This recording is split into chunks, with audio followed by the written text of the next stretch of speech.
पर मैं ना सर आपको एक थैंक यू भी कहूँगी, क्योंकि हम लोग ना जो टीवी वाले होते हैं ना, जो नेशनल टीवी करते हैं, हमको लगता है कि बहुत टाइम लगेगा हमें फिल्मों तक जाते हुए, लेकिन ना सर मैंने ना अभी थोड़े सालों से देख रही हूँ आपने फिल्मों में ना बहुत टीवी वाले हमारे इतने दोस्त हैं और इतनी खुशी होती है देख के कि यस यार इनको भी चांस मिलना है।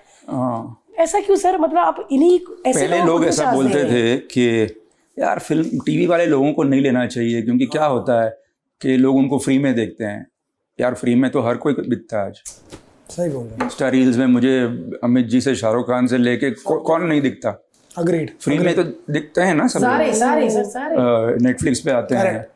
खैर नेटफ्लिक्स फ्री नहीं है, लेकिन रील्स में आते हैं। इंडियन तो फ्री में यूज कर रहे हैं, है ना। तो लोगों के पास मैं ये समझता हूँ कि ये सब बकवास बातें हैं। अगर आपकी फिल्म अच्छी है, कितने टेलीविजन के एक्टरों ने आज अपनी जगह बनाई है जी। यू नो, जैसे हीना थी हैक्ट में, she was so good. Hina Khan, right. Hina Khan. अब Jennifer is doing so well, Jennifer Winget, and अभी नेटफ्लिक्स का एक शो है उसका। So there are a lot of people. I think even Yami was from television. हाँ, यस यामी ने भी किया हुआ है। यामी ने, ओह वाओ। अविका ने तो आपके साथ इतना मस्त काम किया यार। तो मैंने पहले से यूज किया। मेरी पहली फिल्म फरेब, उसका विलन जो था, he was doing television, Milind Guna ji. Oh, Milind Guna ji. He was from television. मैंने कभी ऐसा नहीं सोचा। बट आपको जब आप बेचने जाते हो, या आप जब भी कोई जिनके हाथों में फाइनेंस होते हैं या नेटवर्क होते हैं, वो आपको कभी नहीं बोलते कि आप टीवी वालों को या ऐसे आर्टिस्ट को क्यों ले रहे हो? बोलते तो हैं, लेकिन यार देखो, या तो आपके पास आर्टिस्ट के लिए पैसे हो, सही बात है, तो फिर आप कोई भी बड़ा स्टार भी आ जाएगा। बिल्कुल सही कहा सर। आपको पैसे भी खर्चने नहीं है, आपको ये भी नहीं करना है, आपको ये भी चाहिए। करेक्ट। तो ये तो होगा नहीं ना। पर टीवी आर्टिस्ट थोड़े फास्ट होते हैं क्या सर?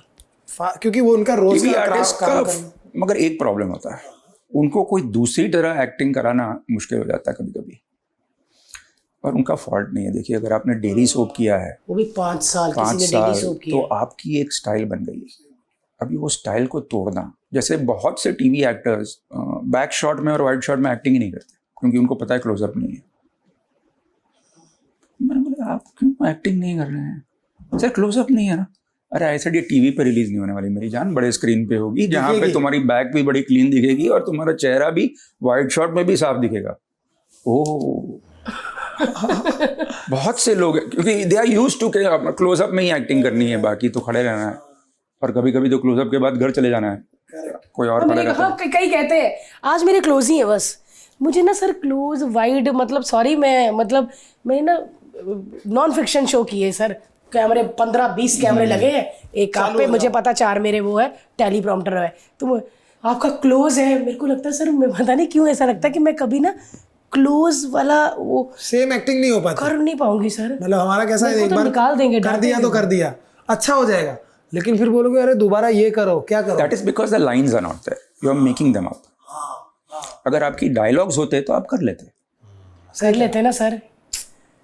आपको सर अगर नेक्स्ट कभी भूत वाली बनानी हो, कोई मोटा भूत चाहिए हो तो मैं, तब तक मेरा बेटा भी थोड़ा बड़ा हो जाएगा। थोड़े टाइम मैं भूत वाली नहीं बना रहा हूँ। नहीं बना रहे सर। इसके बाद एक मेरी हॉन्टेड 2 आ रही है, बहुत टाइम से ड्यू है, और 19 ये वाली फिल्म सर आपने क्यों ऐसा धोखा दिया है हमें? नहीं, अभी फिर कोई भूत डायन आएगी, पर इसमें तो कुछ और ही टॉपिक है। नहीं, बट इसमें ये बहुत डिफरेंट टॉपिक आपने इस बार, ये डिफरेंट टॉपिक है, क्योंकि क्या है ना, मैंने बहुत टाइम से ड्रामा बनाया नहीं था। एक्चुअली गुलाम के बाद नहीं बनाया, थ्रिलर्स बनाए, कॉमेडी बनाई, लेकिन प्योर ड्रामा नहीं बनाया।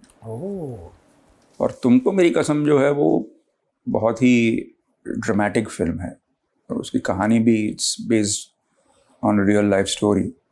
ओह अच्छा, रियल लाइफ पे है। सो बेसिकली जो ये इंदिरा IVF है, जो IVF की चेन है, उसके जो फाउंडर हैं, चेयरमैन हैं मिस्टर मोडिया, अजय मोडिया, उनसे मेरी मुलाकात हुई। तो उनकी कहानी जो है ना, उनका जो संघर्ष है इतना कमाल है। लव स्टोरी भी है, थ्रिलर भी है, ड्रामा भी है। तो मैंने कहा कि यार ये पिक्चर बनानी चाहिए। फिर मैंने उनसे कहा कि सर इसमें थोड़े विलन डालने पड़ेंगे मुझे, डोंट माइंड, क्योंकि सिनेमा है। हाँ सिनेमा है, तो शायद आपसे तो कोई नफरत नहीं करता, लेकिन पिक्चर में चाहिए कि कोई आपसे नफरत करे। तो उन्होंने कहा नहीं नहीं आप करिए। तो 2 टाइमलाइंस में पिक्चर है। एक टाइमलाइन में इशफाक है एंड दैट इज 30 years बैक, and today's is Anupam Kher who is present. So both are the same person. Wow. और पिक्चर का सार ये है कि success is just not about attaining it, it's also about retaining it. तो अशफाक का कैरेक्टर अदा के साथ जो है, वो दोनों मिलके हस्बैंड वाइफ हैं, how they try to become successful. और खेर साहब का जो कैरेक्टर है वो उन पे एक खून का इल्ज़ाम है। करेक्ट। हाँ। वो चाह रहे हैं कि जो ये पूरी जो एम्पायर बनाई है उसको बरकरार रखें। So it 30 years back they're trying to attain it, 30 years later he's trying to retain it. वाह, So that is the whole idea of the film. क्या बात है। स्टोरी को आप बहुत अच्छा बांधते हो सर। ये बात तो मतलब बहुत बहुत बड़ी बात है यार। और ये कहानी कहीं ना कहीं IVF एक ऐसी चीज़ है जो आई थिंक उस पर फिल्में बहुत कम बनती है ना। हम देखते हैं कि मतलब, और अगर बन भी गई तो कॉमेडी बन जाएगी या कुछ। विकी डॉनर बनी थी, है ना। It's a very important film, क्योंकि क्या है, इसमें कुछ मान्यताएं हैं जिनको हमने जानबूझ के तोड़ा है। जैसे कि अगर बच्चा नहीं होता तो औरत का कसूर है। मर्द जानते हुए कि स्पर्म काउंट लो है या ये है, बताते नहीं हैं। बेचारी जो बीवी है वो दोष लेती है चुपचाप। फिर ये है कि आपको सिर्फ मन्नत मांगने से या फास रखने से आपको बच्चा होगा, नहीं, भगवान का चमत्कार है बच्चा होना। लेकिन अगर आप कोई दवाई नहीं लेंगे तो आप किसी भी इलनेस से नहीं बचेंगे। और एक टैबू है, जैसे हमारा मेंटल हेल्थ का टैबू है ना, हाँ। कि अगर अपने दोस्त को डिप्रेशन है तो वो बोलेगा नहीं, बदहज़मी है तो बोल देगा। सही बोले कि यार मेरा पेट ठीक नहीं है, दिमाग ठीक है नहीं बोलेगा, क्योंकि उसको लगता है कि मैं पागल हो जाऊंगा। मैं पागल तो नहीं हूँ। ये सबसे बड़ा प्रॉब्लम है। Similarly infertility, specially in man, बोलते नहीं इज अ टैबू टॉपिक कि यार अगर if I can not have children am I less of a man. Yes, and we must break that कि यार ऐसा कुछ नहीं है। It's a body part, it's a body function. बिल्कुल करेक्ट। तो if you're if you can have problems in other parts of your body, ये भी तो हो सकता है। तो it addresses all these things also. वाह। वो मर्दानगी पे बात आती है ना, तो ईगो पे लेके आदमी थोड़ा सा, हाँ, थोड़ा वो कहता है अरे कि नहीं मुझे थोड़े मैं तो मुझे क्या मार रहा है, हमारा तो बच्चा है। मेरे फेस पे ऐसा था कि तुम तो क्या हो मैं जानती हूँ। तुम तो रहने ही दो। ओह गॉड यार,